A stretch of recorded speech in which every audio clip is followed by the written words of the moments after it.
Saudara, keluarga mendesak penanganan kasus kematian dari dosen Untak ini segera disampaikan dan menilai lambannya penyelidikan dari kasus kematian dosen Untak Semarang ini, saudara, dikaitkan dengan terseretnya sosok anggota polisi yaitu AKBP Basuki. Kita bahas bersama dengan tim advokasi Untak Semarang, Mas Edi Pranoto dan Komisioner Kompolnas, Mas Yusuf Warsim yang telah bergabung bersama kami di Kompas Petang.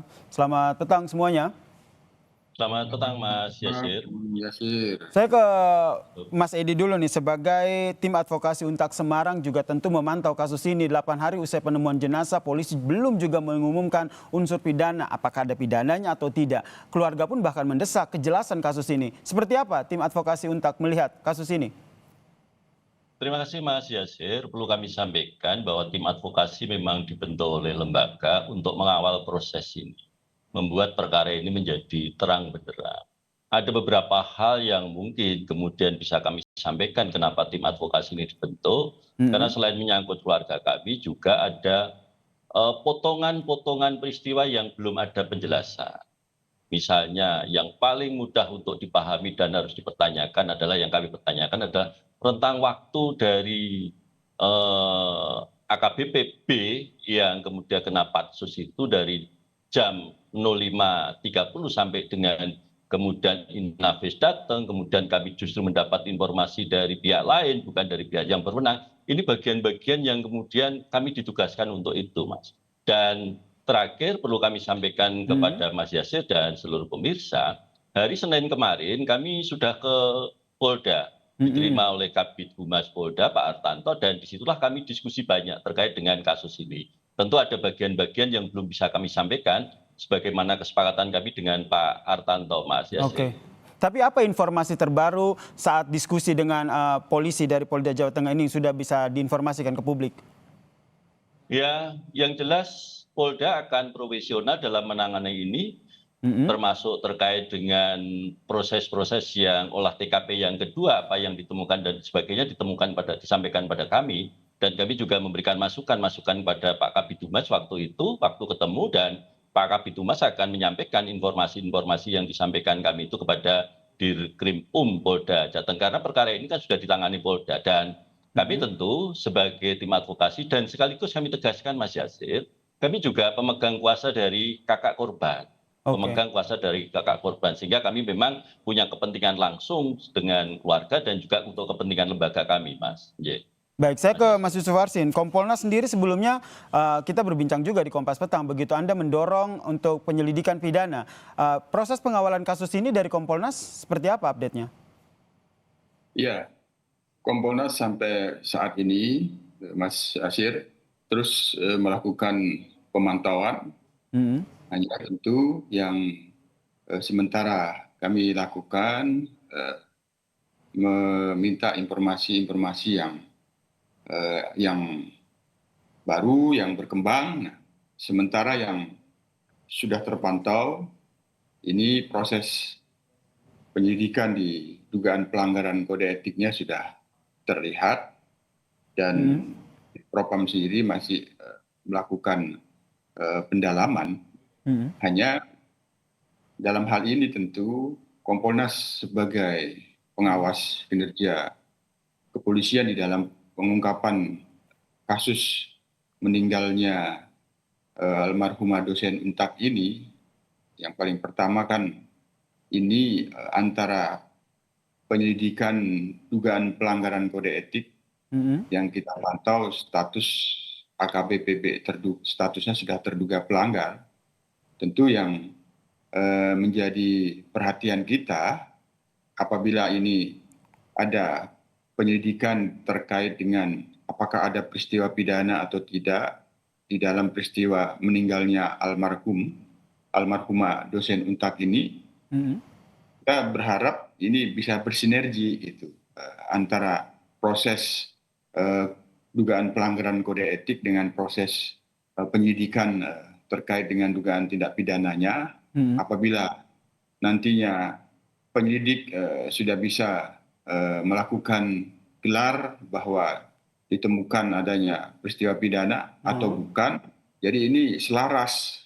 Jadi bukti-bukti dan fakta-fakta yang dikumpulkan itu kita berharap, katakanlah apabila memang benar, sementara ini masih dalam pantauan kami terkait dengan penyelidikannya menerapkan delik kelalaian, apakah ini juga diterapkan di dalam penyelidikan dugaan Oke, pelanggaran Mas Yusuf, ini masih etiknya. dalam proses pemantauan, tapi kalau dari informasi Anda dapatkan dari polisi sebenarnya kendalanya apa sih? Karena dari pihak keluarga juga melihat kok ini lamban sekali gitu, terus itu dikaitkan juga lah dengan AKBP Basuki yang akhirnya dipatsuskan.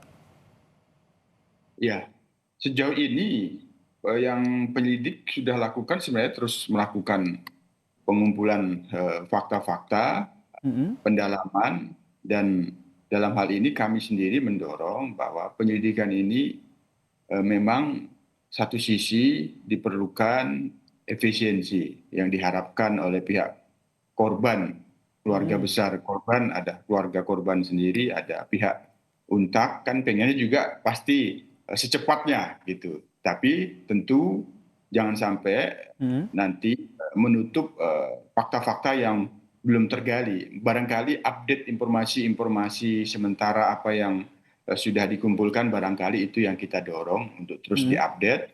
Hanya tentu finalnya kan nanti melalui gelar perkara. Betul, ini yang kita nantikan ya Mas Yusuf. Tapi Nah, nah, jika nanti ada dibawa ke pidana begitu, ada pasal 359 soal kelalaian yang menyebabkan kematian yang bisa diterapkan di kasus ini.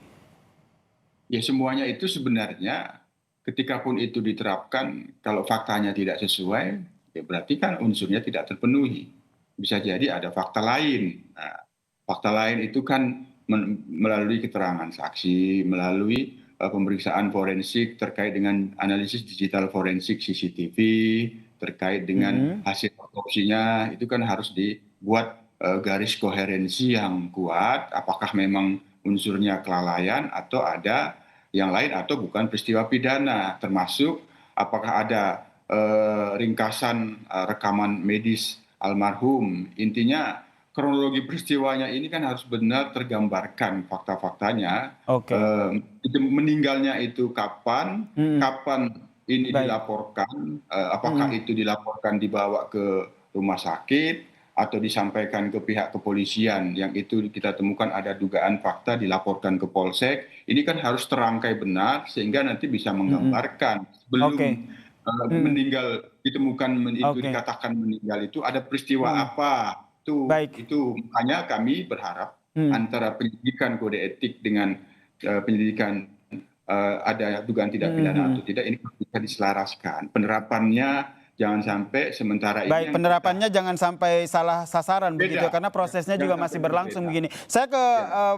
Pak Edi, singkat saja, apa saja yang menurut Anda belum diungkap dan harus dibuka oleh pihak polisian dalam menyidiki ataupun mengusut kasus ini? Ya, terima kasih Mas Yasir. Jadi memang banyak beberapa hal yang kemudian kemarin kita diskusi dengan Kadif Humas Polda Jateng, ada persoalan-persoalan teknis, misalnya persoalan CCTV, persoalan HP, persoalan laptop. Ini yang kemudian perlu ketelitian dalam Betul. membaca semua itu, dan memang kami kemarin sepakat bahwa, dan kami yakin institusi Mhm. kepolisian akan profesional. Walaupun misalnya ada oknum, tentu kami sepakat dan kami tentu berharap Kompolnas dalam posisi bagaimana proses ini bisa diperjelas, dipertegas, sehingga akhirnya penyelesaiannya adalah komprehensif yang memang bisa kita terima semua. Kalau kemudian tadi yang ditanyakan kenapa lambat, ya saya memahami karena banyak faktor yang kemudian banyak pihak yang harus dilibatkan. Misalnya Mhm. terkait dengan Oke. otopsi, siapa saja yang membaca dan sebagainya itu tentu akan melibatkan banyak pihak. Termasuk ketika Mhm. digital forensik dan sebagainya, itu persoalan-persoalan teknis yang tentu harus kita pahami. Tapi satu sisi Mas Yasir, perlu kami sampaikan, ya ini musibah bagi kami, Mhm. dan lembaga tentu sangat kehilangan beliau karena Baik. beliau adalah dosen profesional yang diseleksi dengan sangat selektif sekali. Baik, kita kawal bersama ya bagaimana pengusutan Ya, dari kasus kematian dari dosen Untak ini. Terima kasih tim advokasi Untak Semarang, Mas Edi terima kasih Pranoto Mas dan juga Yasir, terima Komisioner kasih Pak Kompolnas, Yusuf, Mas mohon Yusuf Terima Warsim, bantunya kasih. telah diulangi bergabung Pak bersama Yusuf. kami di Kompas Ya, Petang. ya, ya. Salam sehat semuanya.